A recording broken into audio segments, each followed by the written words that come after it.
Hurricane Irma could drive more changes to our power grid. We'll break down the options and the costs. We are looking at undergrounding. Plus, we'll explain how much more Irma could cost Tampa Bay area taxpayers. And with Congress back at work, we'll continue our investigation of the gridlock, dysfunction, and endless tit for tat. That sort of conflict drives more ratings. People have figured that out, and that's how they get on television. Senator Marco Rubio, former Congressman Patrick Murphy, and former Congressman David Jolly weigh in on the problem and how to fix it. This is Money, Power, and Politics. 70 years in time.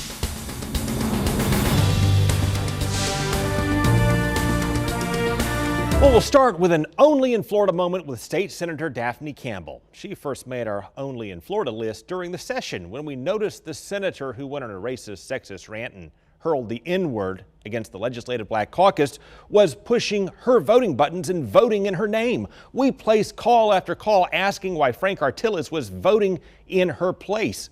And Campbell would not return our phone calls and dodged the photographer we asked to track her down. Because I gotta go to Democratic meeting. We figured she must not like talking to reporters, but then after Hurricane Irma struck, Campbell gave a strikingly candid interview to a journalist at Rise Miami News. The day after Irma struck, while millions of Floridians had no power, she said she used her connections to a power company lobbyist to get her lights back on and her family's lights back on.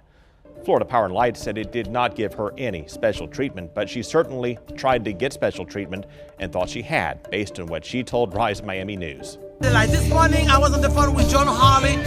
John Hawley is a vice president for state governmental affairs. It's great. As soon as I text him an address, you got the light. Well, that approach to politics is what makes a lot of people lose faith in politics. And that, combined with gridlock and crass insults that fly back and forth, and candidates who turn the process into a show. On the point of turning politics into a show, here's Virginia congressional candidate Dan Helmer in the Helmer Zone. We've lost that love and feeling. No, Dan. Yeah, he's trying to do Top Gun here. We've lost that love and feeling, now it's gone, gone, gone. Trying maybe a little too hard to get noticed and go viral. Nice work, Dan. Thanks, Maverick. And not to be outdone, Boston politician Pat Payeso found a way to get noticed by running as a clown. Literally, a silent clown. And to her opponents who say she's making a mockery of the process. Politicians on both sides have been doing that already for years. And throughout this year, we've committed to a series of special reports digging into the causes of gridlock and dysfunction that go back decades in time. And we brought in perspective from state and national players who have fought on both sides of the trenches. Senator Bill Nelson, for example, keyed into one big change. Now, what has changed over the years is the gerrymandering of congressional districts so that you have a predetermined outcome before the November election. You know who's going to win. And Florida House Speaker Richard Corcoran keyed into another. Is we live in a moment by moment world, an instant gratification world, where you can have you can be offended and be upset with somebody and immediately pick up your phone and send it to the whole world. But that tension and conflict has accelerated in recent years under Presidents Obama and Trump. So tonight, we're taking an in-depth look at what happened under our past two presidents that escalated the conflict in tonight's Spotlight. My presence on this stage is pretty unlikely.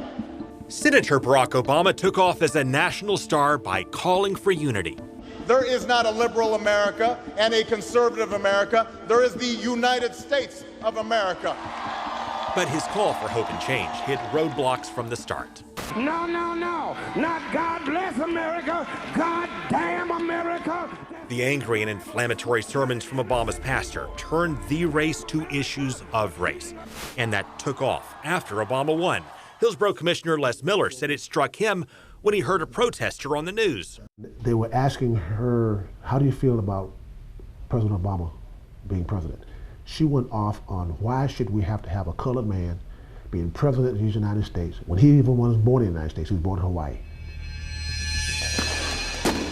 Don't you do it! Controversies over race flared up over and over again. Professor Gates then shows his ID to show that this is his house. And at that point, he gets arrested for disorderly conduct. From the Henry Gates arrest and beer summit to the death of Trayvon Martin and the Zimmerman trial. The jury find George Zimmerman not guilty. You're violating the state-imposed curfew. To the shooting of Michael Brown and the conflict in Ferguson. It all stoked controversy and resentment and inflamed the nation on a fault line of race. And the since-debunked birther movement that claimed Obama was a foreigner took off. This country is going backwards, and race relation and the hatred is just so prevalent. So in Miller's opinion, the nation's first biracial president struggled to bring people together because of his race. Why? Because of the color of his skin. He was African American. We still have not been able to wrap our hands around race relations and trying to bring people together to understand each other's culture. Meanwhile, President Obama's first challenger, John McCain, picked a running mate in Sarah Palin, who fired up angry conservatives and fed their worst fears about Obama. Now, this is not a man who sees America as you and I see America. We see America as a force for good in this world. Our opponent is someone who sees America as imperfect enough to pal around with terrorists who targeted their own country.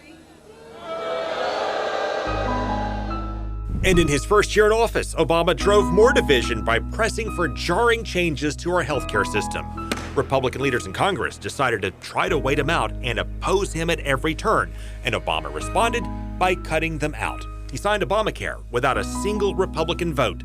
And then those grassroots conservatives Palin had revved up got payback with the Tea Party revolution. Republicans took over Congress. Obama held the White House 2 years later. Gridlock set in for years, and the president broke a big campaign promise. We're not going to use signing statements as a way of doing an end run around Congress. Whenever I can act on my own, I'm going to do that. The president who ran against going it alone decided to work around Congress and go it alone. The biggest problems that we're facing right now have to do with George Bush trying to bring more and more power into the executive branch and not go through Congress at all. Wherever and whenever I can take steps without legislation, that's what I'm going to do. Then the tension and rancor escalated in 2016 with the race to succeed Obama, with the war between Clinton and Trump. Well, I think the campaign last year had a lot to do with it. It was a rough campaign, the presidential, I mean. And, you know, once you get started on that kind of rhetoric and discourse, it's hard to ratchet back. Fat pig. Real quotes from Donald Trump about women. He's the devil. He made a deal with the devil. President Trump had been a leading proponent of the birther movement, and as a candidate, he fed off of fears that had been building for years as our nation's economy and culture changed.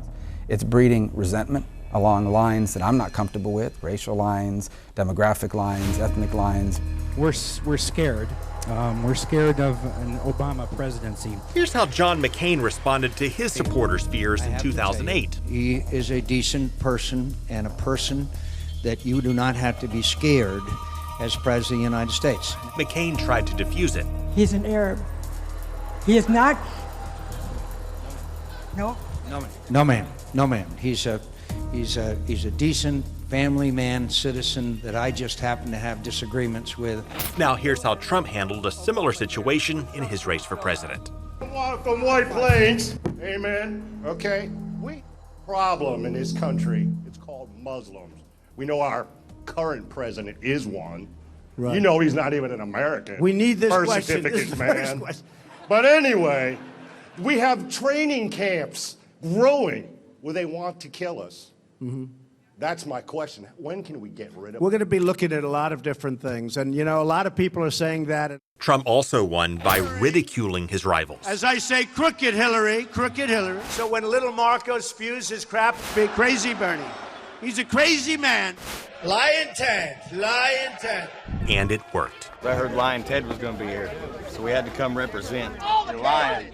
Once again, Lion Ted! Voters rewarded Trump. America is a better country. Without you. Thank you for those kind sentiments. By helping him heckle and humiliate his opponents. You look like a fish monster, and you're a terrible person! And Trump's opponents responded by belittling him. I tell you what I really think of Donald Trump.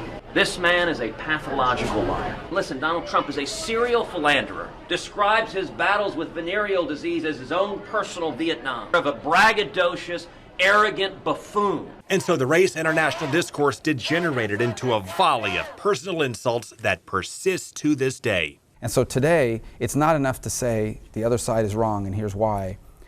It's almost an immediate step towards demonizing the other side. They're not just wrong on this issue, they're evil, they're horrible. And the candidates say the media has propelled that in a couple of ways. Not all media, but a good portion of the media has taken sides. First, the media splintered into thousands of sites and channels that focus on commentary from one side or the other, so many people don't take in facts or perspective that may challenge their point of view, so both sides stay locked in. We tap into what we want to see and what we want to hear. And politicians also discovered talking trash gets them far more coverage than talking policy. I think there's a cycle here too. When I ran for president, I got more coverage on the days that I said bad things about other people than I did anything else. I gave speeches about child tax credit, I gave speeches about foreign policy, I gave speeches about all sorts of things. Those got nothing, nowhere near the amount of coverage that it got when I went after the president. And that's why Senator Marco Rubio dove into insult comedy. But he wanted a full-length mirror. Maybe to make sure his pants weren't wet. I don't know. Accusing Trump of wetting his pants, among other things. He's taller than me. He's like 6'2", which is why I don't understand why his hands are the size of someone who's 5'2". Have you seen his hands? They're like this. And you know what they say about men with small hands? When I was doing that, all these networks would cut in live to events they never cut in live before. That sort of conflict drives more ratings. People have figured that out, and that's how they get on television. Politicians get that. They recognize if I want to be on the news, I need to say outrageous things, and so it feeds into it. Do you regret those insults back and forth, the tit for tat? Yeah, and I said it at the time because it's not who I am, it's not why I ran. You know, I felt that for that brief period of time, I wasn't running the kind of campaign that I wanted to run, and it wasn't who I am or who I endeavor to be, and I thought it embarrassed my family and my children, which is something I never wanted to do. And so coming up, we'll show you how we could end the dysfunction and find common ground with former Congressman David Jolly and Patrick Murphy. They'll map out their solutions when we come back.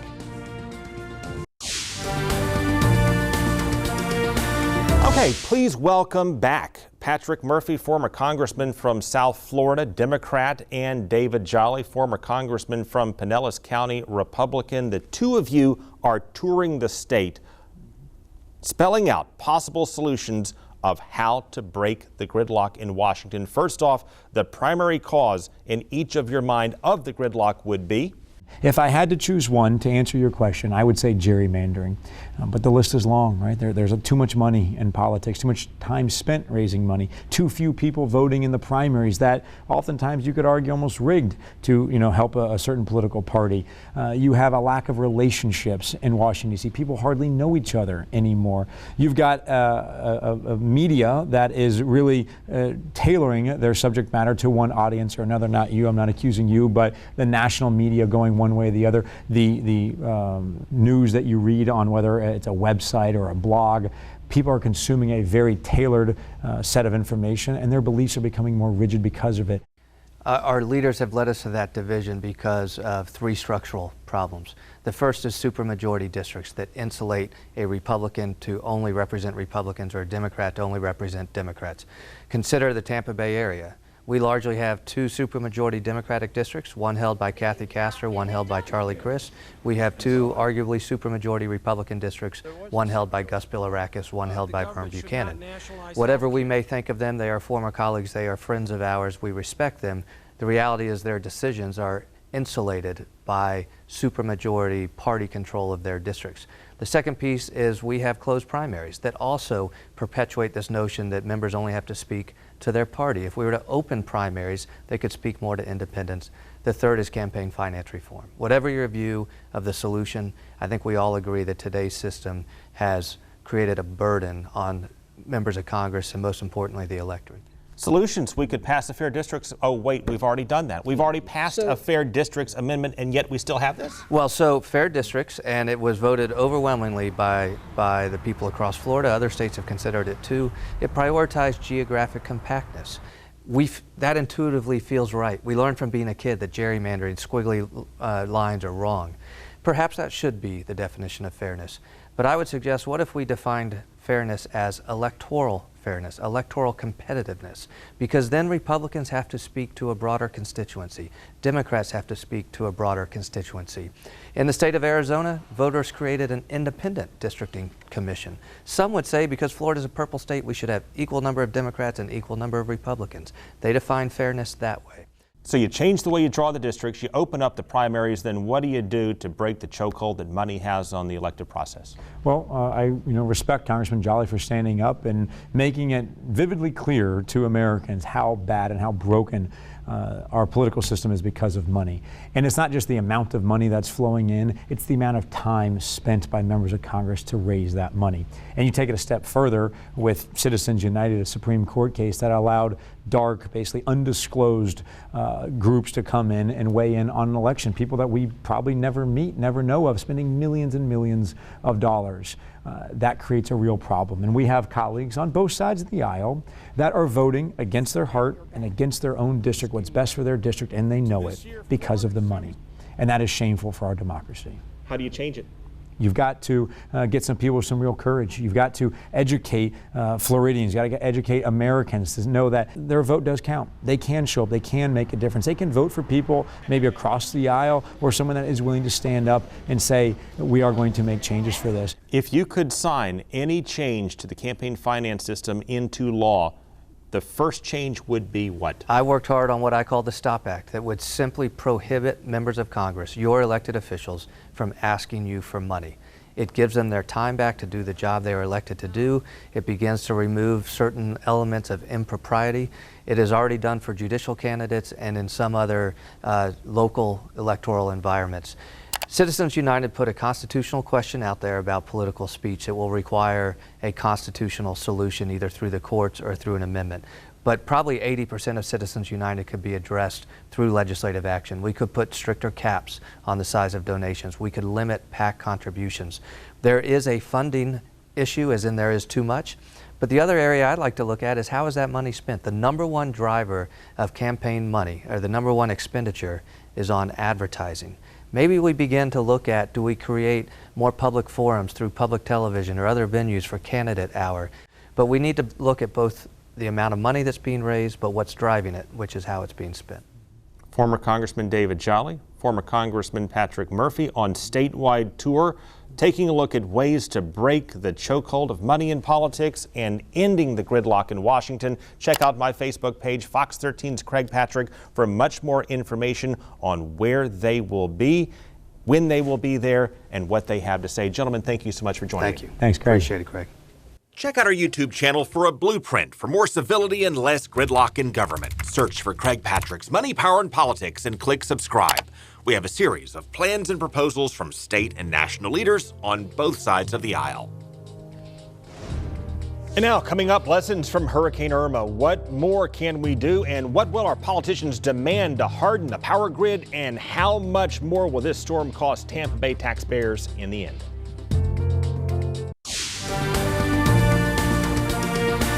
Duke Power took some heat over the past few days after customers spent days in the heat and after the utility set then missed deadlines for restoring power after Hurricane Irma, after it sent out inflated power bills by mistake. My husband was out of work unpaid for 4 days, so we're already like, how are we going to pay our mortgage this month, never mind like a $600 electric bill. And also, as many of our viewers went without power for more than a week, some of you asked why the power companies can't do more to harden the grid.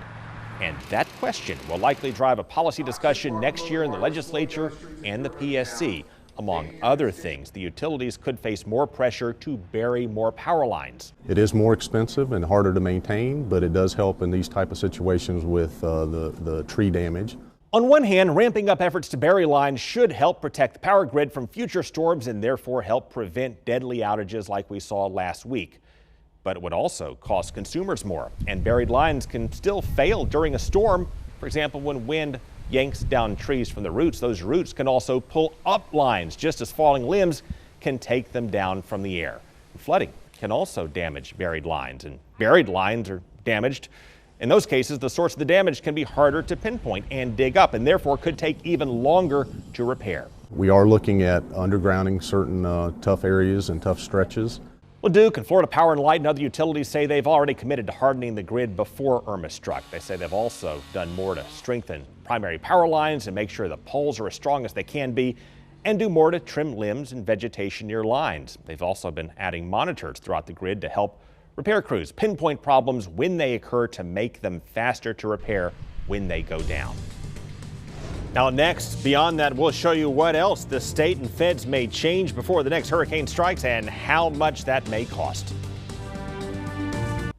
The insurance industry and federal government put their losses from Hurricane Irma into the billions of dollars, some $19 billion just in wind damage. According to the early estimates of that, taxpayers will be footing the bill for about 2/3 of that. Individual policyholders will be paying out of pocket. Meanwhile, you have repair services in high demand. Repair costs likely going up as a result on that. And we may also see another surcharge on our electric bills as we did after prior storms. Also, there are efforts to create a fuel reserve in Florida by both the state and federal government. New changes also for nursing homes and much more for us next week.